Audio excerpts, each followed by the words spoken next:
আসসালামু আলাইকুম। আশা করি আপনারা সকলে অনেক অনেক ভালো আছেন। তো ইনশাআল্লাহ আল্লাহর রহমতে আমি অনেক ভালো আছি। তো আজকের আবারও উম নতুন একটা কবিতার ব্লগ ভিডিওতে আপনাদের স্বাগতম।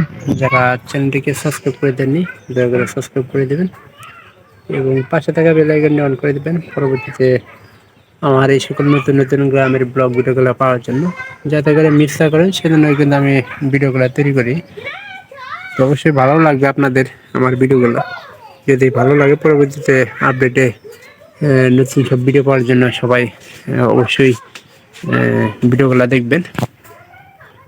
তো আসলে এই কবুতরটা নিয়ে আমি কিন্তু এর আগে ভিডিও অতটা করি নাই বা আপনারাও কিন্তু দেখেন নাই। তো এ পায়রাটার কী সমস্যা বর্তমানে, তো সেই সমস্যা নিয়েই আমি অবশ্য ভিডিওটা করতেছি। কারণ পায়রি যেহেতু ঠিকঠাক মতো ডিম দিতেছে, তো পায়রাটার একটু মনে করেন যে সমস্যা আছে। নাইলে কিন্তু ওই যে ৩টা ৪টা দিল আপাতত তো ডিমটা ফুটাইতে পারতো, কিন্তু ডিম না ফুটাইয়া আপনার ডিমের ভিতরে খোলাসা থাকে। তো এটা কি কারণে হতে পারে সেটা আপনাদেরকে এই বিষয়ে কিন্তু নিয়েই কিন্তু আজকের আমার ভিডিও করা। তো এর আগেও এরকম হয়েছিল, ওই আপনারা দেখছিলেন যে নিচের কবুতর হয়েছে পায়রা। বেশিরভাগ এই যে কবুতর যদি আতঙ্কে থাকে, একটা বিষয় হলো যে কবুতর যদি আতঙ্কে থাকে বা কোনো মুরগি হাঁস মুরগি বা কবুতরের যদি সমস্যা করে, সেক্ষেত্রে দেখা যায় যে কবুতরের ডিম না ফোটার সম্ভাবনা বেশি। তো হয়তো এই কারণে হইতে পারে যে কবুতরটা একটু আতঙ্কে থাকে এবং কি ঠিকঠাক মতো ডিম দিতে পারে না।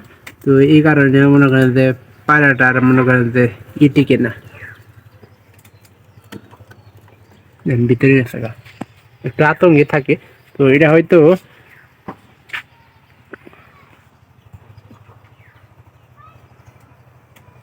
এই যে পারি খড়ি টড়িটা না বই হয়েছে। তো পায়রাটা আমরা এই জন্য রাখবো না, কারণ পায়রিটা ঠিকঠাক মতো ডিম দিতেছে। তো আমরা ধারণা করতেছি যে পায়রিটার আসলে সমস্যা নয়, সমস্যা হলো পায়রাটার। তো সেজন্য আমরা পায়রাটা আমাদের পালে রাখবো না।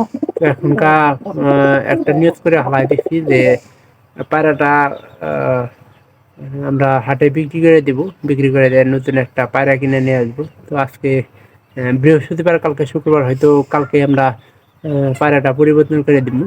তো সে পর্যন্ত সবাই অপেক্ষায় থাকবেন। এটা কিন্তু আমাদের সাদা পায়রা। ও দেখেন ভিতরে দেওয়ার কোনো ইয়েই নেই।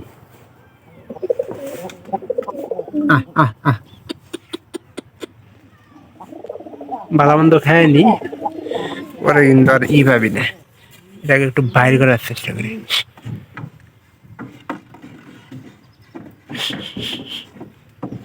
একবারে ভিতর দিকে আছে, ওই দিক দিয়ে বাইর করানোর চেষ্টা করি।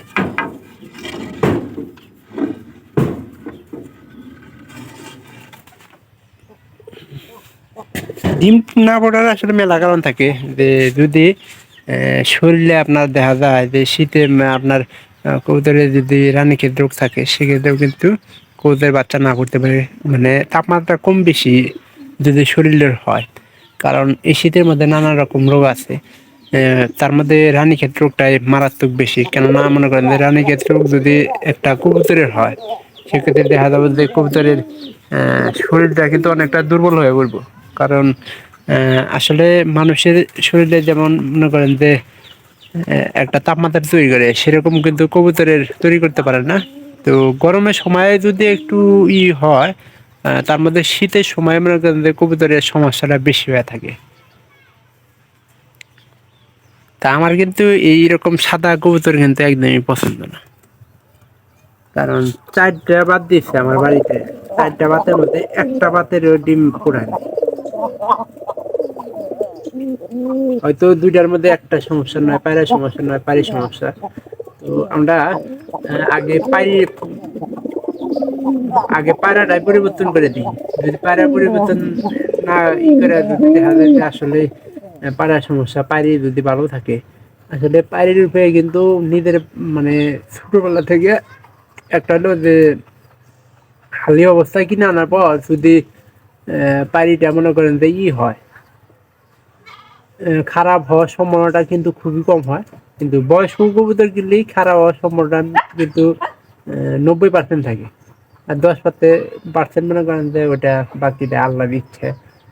তো সেক্ষেত্রে আমাদের দেখতে হবে এবং কি সঠিক যে পায়রিটা সেটা আমাদের মানে বাইসা নিতে হবে। আর আপনারা যারা কবুতর লালন পালন করতে চান, অবশ্যই যারা নতুন, একবারে নতুন, তাদের অবশ্যই বাচ্চা অবস্থায় লালন পালন করলে ভালো হবে।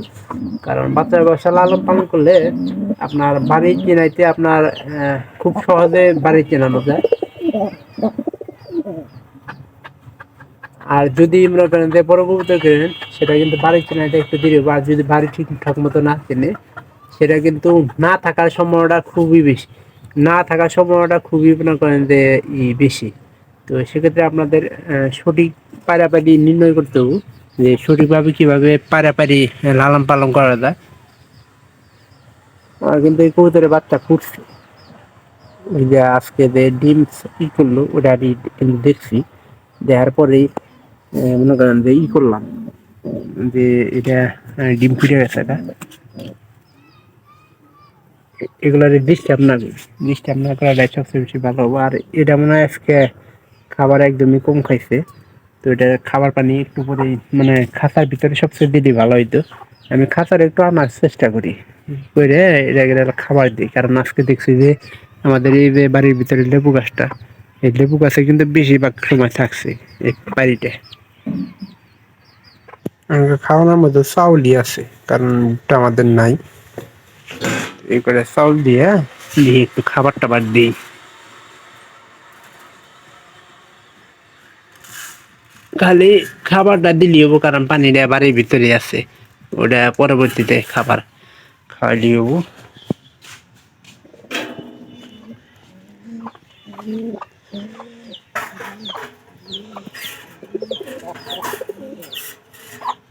ও মুরগি বয়েছে একবারে আধার বলতে নাই গিয়ে এবারে শুয়ে আছে।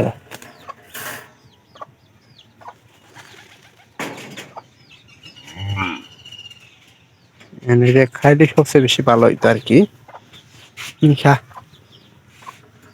পানি নিচে আছে আমাদের বাড়িতে, ওই যে ওই না থেকে ওর ভিতরে থাকে সবসময়।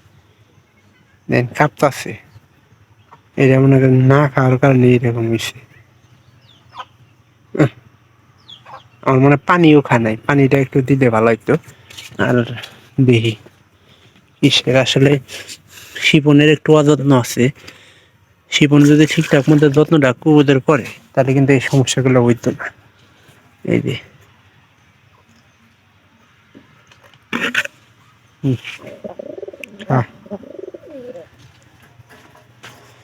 সারা দিনের মধ্যে একবার খাবার দেয় নাই, যত্ন না করলে কিন্তু যত্ন মিলবে না। অবশ্যই ভালো থাকবেন, দেখা হবে আবার অন্য কোনো নতুন ব্লগ ভিডিও অন্য কোনো বিষয় নিয়ে। তো এবার এটা দিই, এরা তো ঠোঁট পাইছে এ ধরনের ঝামেলা নাই, এটার খাবার পর্যাপ্ত আছে। তারপরে এটা আমরা দিই।